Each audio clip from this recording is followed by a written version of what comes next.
গোপালগঞ্জের টুঙ্গিপাড়ায় আওয়ামী লীগ ছাত্রলীগ সন্দেহে আটক ব্যক্তিকে ছিনিয়ে নিতে পুলিশের ওপর হামলার ঘটনায় নিরাপত্তা দিতে সাজোয়া যান নিয়ে সারা রাত টুঙ্গিপাড়া থানা ঘিরে রেখেছে সেনাবাহিনী।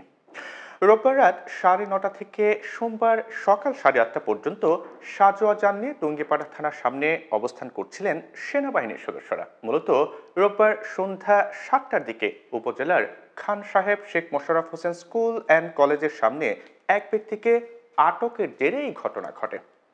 টুঙ্গিপাড়া থানা পুলিশ বলছে যে হামলাকারী সকলেই স্থানীয় আওয়ামী লীগ সমর্থক। হামলায় টুঙ্গিপাড়া থানার 5 পুলিশ সদস্য আহত হয়েছেন। এই ঘটনায় একজনকে আটক করা হয়েছে। পুলিশ এবং স্থানীয়রা জানিয়েছে যে রোববার সন্ধ্যায় খান সাহেব শেখ মোশাররফ হোসেন স্কুল অ্যান্ড কলেজের সামনে স্থানীয় আওয়ামী লীগ ও ছাত্রলীগের নেতাকর্মীরা আওয়ামী লীগের ডাকা কর্মসূচির লিফলেট বিতরণ করেছেন এমন খবর পেয়ে পুলিশ ঘটনাস্থলে পৌঁছায়। এ সময় লিফলেট বিতরণ বন্ধ করতে গেলে পুলিশের সঙ্গে তাদের বাকবিতণ্ডা শুরু হয়। এক পর্যায়ে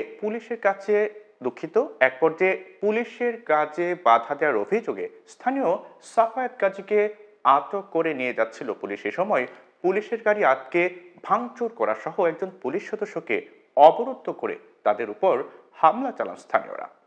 পরে থানার অন্য পুলিশ সদস্যরা ঘটনাস্থলে পৌঁছালে তারাও তোপের মুখে পড়েন। পরে উপজেলার নির্বাহী কর্মকর্তা ঘটনাস্থলে পৌঁছে অবরুদ্ধ পুলিশ সদস্যকে ছাড়িয়ে নেন।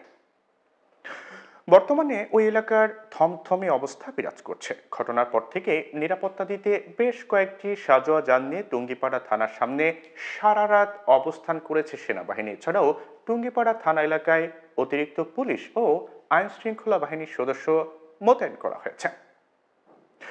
টুঙ্গিপাড়া থানার ভারপ্রাপ্ত কর্মকর্তা খোরশেদ আলম গণমাধ্যমকে বলছিলেন যে আমাদের থানাসহ সকল পুলিশ সদস্যদের নিরাপত্তাজনিত কারণে সাজোয়া যান নিয়ে সেনাবাহিনীর সদস্যরা থানার চারপাশে অবস্থান করেছে। হামলায় 5 জন পুলিশ সদস্য আহত হয়েছেন। দোষীদের বিরুদ্ধে আইনানুগ প্রক্রিয়া চলমান রয়েছে। টুঙ্গিপাড়া উপজেলা নির্বাহী কর্মকর্তা মোহাম্মদ মইনুল হক গণমাধ্যমকে বলছিলেন যে পুলিশের গাড়ি ভাঙচুর ও একজন পুলিশ সদস্যকে অবরুদ্ধ করে রাখা হয়েছে এমন সংবাদ পেয়ে আমি ঘটনাস্থলে যাই। পরে উত্তেজিত জনতাকে বুঝিয়ে শান্ত করে সেই পুলিশ সদস্যকে ছাড়িয়ে ওসির কাছে পৌঁছে দেয়। বর্তমানে এলাকার পরিস্থিতি শান্ত রয়েছে।